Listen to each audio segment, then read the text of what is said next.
Hello guys, welcome back. तो आज की इस वीडियो में हम डिस्कस करने जा रहे हैं कंडीशनल स्टेटमेंट्स को, जिसमें हम डिस्कस करेंगे कि पाइथन प्रोग्रामिंग में यदि किसी पर्टिकुलर कंडीशन पर आपको कोई कोड एग्जीक्यूट करना है तो हम वो कंडीशन कैसे देंगे उसको। तो हम एकदम बेसिक से देखेंगे और उसका एक एग्जाम्पल भी देखने वाले हैं आगे चल के प्रोग्राम के थ्रू। तो आप लास्ट तक हमारे साथ बने रहिएगा एंड मेक श्योर यार, अगर आपने अभी तक चैनल सब्सक्राइब नहीं किया है तो चैनल जल्दी से सब्सक्राइब कर दो। आफ्टर ऑल ये आपका खुद का चैनल है, आप जो सजेस्ट करते हैं वही वीडियोस आती हैं। तो चैनल सब्सक्राइब भी करो, दोस्तों के साथ शेयर करो, कमेंट में हमसे जरूर इंटरेक्ट कीजिए। तो चलिए, किसी भी प्रोग्रामिंग लैंग्वेज में जो आपके डिसीजन मेकिंग स्टेटमेंट्स होते हैं वो हेल्प करते हैं जब आपको specific block of code execute करना होता है। किसी पर्टिकुलर कंडीशन पे आप चाह रहे हो कि ये वाली लाइन्स एग्जीक्यूट हो, और अगर कंडीशन फॉल्स हो तो कुछ दूसरी लाइन्स एग्जीक्यूट हो, तब हम यूज करते हैं डिसीजन मेकिंग स्टेटमेंट्स या फिर डिसीजन मेकिंग कंस्ट्रक्ट्स, जिसको हम कंडीशनल स्टेटमेंट्स भी बोलते हैं, उनको हम यूज करते हैं। अब आपकी जो भी कंडीशन आप प्रोवाइड करोगे वो कंडीशन आपकी ट्रू भी हो सकती है या फिर फॉल्स भी हो सकती है। तो इस रिजल्ट के ऊपर डिपेंड करके जब हम डिसाइड कर रहे हैं कि अगर ट्रू हो तब क्या हो और फॉल्स हो तब क्या हो, तो उन्हीं इन स्टेटमेंट्स को हम कहते हैं कंडीशनल स्टेटमेंट्स। तो चलिए हम देख लेते हैं। अब क्योंकि पाइथन में जो नई चीज आपको देखने मिलने वाली है दैट इज इंडेंटेशन। तो मन में क्वेश्चन आता है कि ये इंडेंटेशन क्या है। तो जब भी आप स्टेटमेंट्स लिखना शुरू कर रहे हो, आपके पाइथन की कोडिंग का कोई भी स्टेटमेंट है, तो मान लो ये आपकी स्क्रीन थी और यहाँ से आपने लिखना शुरू किया, तो आप स्टार्टिंग में कितनी स्पेस छोड़ने के बाद स्टेटमेंट लिख रहे हो, तो ये जो स्पेस है, नंबर ऑफ स्पेसेस, इसी को बोलते हैं इंडेंटेशन।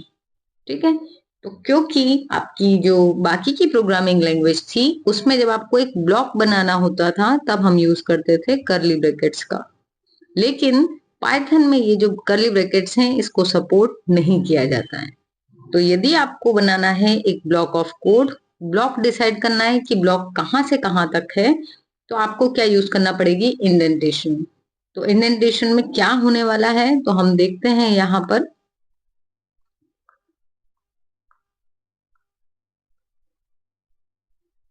इंडेंटेशन में मतलब जितनी स्पेस आपको देना थी वो दे के आपने स्टेटमेंट शुरू की, फिर अगली स्टेटमेंट भी उतनी स्पेस दे के दी, और जब तक आप ये सेम स्पेस दे के स्टेटमेंट्स लिखेंगे तो ये सारे जो स्टेटमेंट्स बनने वाले हैं ये बना देंगे एक ब्लॉक। तो चलिए हम आगे चल के इसका प्रॉपर सिंटेक्स देख लेते हैं इफ एल्स का, और फिर उसका हम कोडिंग भी देखेंगे। तो जो बेसिक कंडीशनल है आपका, उसमें तीन कीवर्ड्स यूज होने वाले हैं। एक है इफ, दूसरा है एलिफ एंड तीसरा है एल्स। इफ मतलब आप पहली कंडीशन दे रहे हो, ठीक है, तो उस कंडीशन को इवेल्युएट किया जाएगा।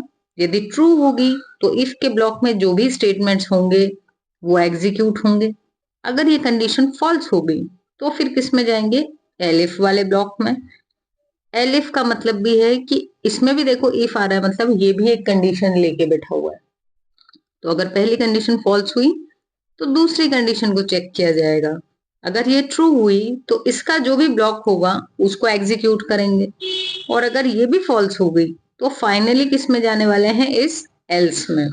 और एल्स कब एग्जीक्यूट होगा, यदि एल्स के पहले की जितनी भी कंडीशंस हैं वो सारी अगर फॉल्स हो गई तो फिर फाइनली एल्स एग्जीक्यूट होगा अपना।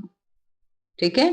तो आपको यही ध्यान रखना है कि एल्स सिर्फ तब एग्जीक्यूट होगा जब इससे पहले के जितने भी इफ या एलिफ की कंडीशंस हैं यदि वो सारी फॉल्स में कन्वर्ट होती हैं, तब आपका एल्स चलेगा।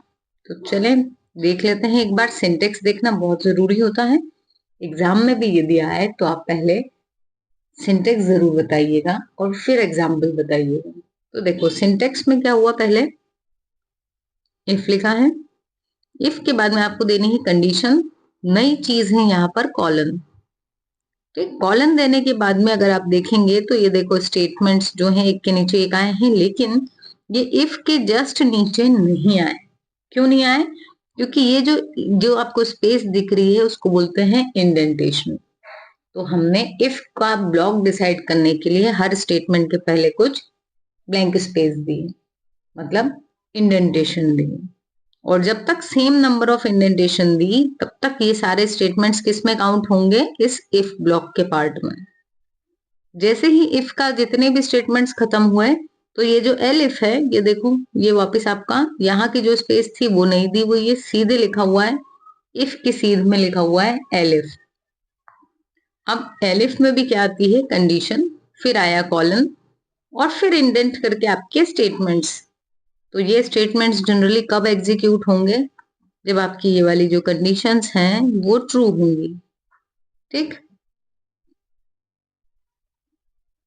तो अगर इफ ट्रू हुआ तो ये दो स्टेटमेंट चलेंगे और हम यहां से बाहर हो जाएंगे। अगर इफ फॉल्स हुआ तब हम एलिफ में जाएंगे और यहाँ जो भी कंडीशन है उसको चेक करेंगे। यदि वो कंडीशन ट्रू हुई तब किस में जाएंगे, इस एलिफ के अंदर जितने स्टेटमेंट्स हैं वो सब एग्जीक्यूट होंगे और ये एल्स जो है ये स्किप हो जाएगा। दूसरा केस, जब आपका इफ भी फॉल्स हो गया, एलिफ की कंडीशन भी फॉल्स हो गई, तब क्या होगा, तब ये जो एल्स है इसके स्टेटमेंट्स एग्जीक्यूट हो जाएंगे। तो यही अपन ने पीछे जो था पिछली स्लाइड उसमें अपन ने लिखा हुआ देखा कि एल्स कब एग्जीक्यूट होगा, जब इसके पहले के इफ और एलिफ फॉल्स होंगे। तो चलिए फटाफट से एक एग्जांपल उठा लेते हैं अपन। ये देखो यहाँ पर हमने यूजर से बोला है कि आप एक नंबर इंसर्ट करो। यूजर से इनपुट लेने के लिए हम इनपुट फंक्शन का यूज करते हैं। ठीक है, इनपुट के थ्रू जो भी वैल्यू आती है वो बाय डिफॉल्ट होती है स्ट्रिंग में, स्ट्रिंग डेटा टाइप में होती है। लेकिन हम जितने भी कंडीशंस में चेक करने वाले हैं वो कंडीशंस हम स्ट्रिंग के ऊपर नहीं लगाना चाहते हैं, हम एज ए इंटीजर उसको चेक करना चाहते हैं कि वो पॉजिटिव है, नेगेटिव है या फिर जीरो है। तो इसीलिए इस इनपुट फंक्शन के बाहर हमने लिखा है इंट। ये क्या होगा, यहाँ पर होगी आपकी टाइप कास्टिंग। तो टाइप कास्टिंग में क्या होगा, जो भी वैल्यू यूजर यहाँ इस फंक्शन में देगा वो वैल्यू इंटीजर में कन्वर्ट होके किसमें सेव हो जाएगी, इस नम नाम के वेरिएबल में। तो मान लेते हैं मैं यूजर हूं और मैंने वैल्यू दी है 5। तो जैसे ही वैल्यू आई 5 तो हम यहाँ नम में आ चुका है 5। अब उसको चेक करवा रहे हैं इफ 5 इज ग्रेटर देन 0। तो कंडीशन ट्रू होने वाली है अपनी। ट्रू हुई तो क्या प्रिंट होगा, नंबर इज पॉजिटिव, और हम यहाँ पर सबको स्किप करके बाहर आ जाएंगे क्योंकि ये कंडीशन ट्रू हो गई है। तो एलिफ भी चेक नहीं होगा और एल्स भी नहीं। अब अगर मान लो कि मैं 5 की जगह देती -5, तब क्या होता, जो नंबर है उसमें वैल्यू क्या आ जाती, -5। -5 जीरो से बड़ा है क्या, नहीं, नेगेटिव वैल्यू कभी भी जीरो से बड़ी नहीं होती। तो कंडीशन हो जाती है अपनी फॉल्स। अब ये फॉल्स होती तो हमको दूसरी वाली कंडीशन में जाके फिर चेक करना पड़ता। तो हम फिर जाके उसको क्या करते, चेक करवाते। जैसे ही हम चेक करवाते तो हम क्या देखते हैं कि नंबर की वैल्यू कितनी थी, -5। उसको कंपेयर किससे कर रहे हैं, 0 से। क्या -5 और 0 इक्वल है, नहीं है, तो ये भी फॉल्स। -5 0 से बड़ा भी नहीं था, ये भी फॉल्स।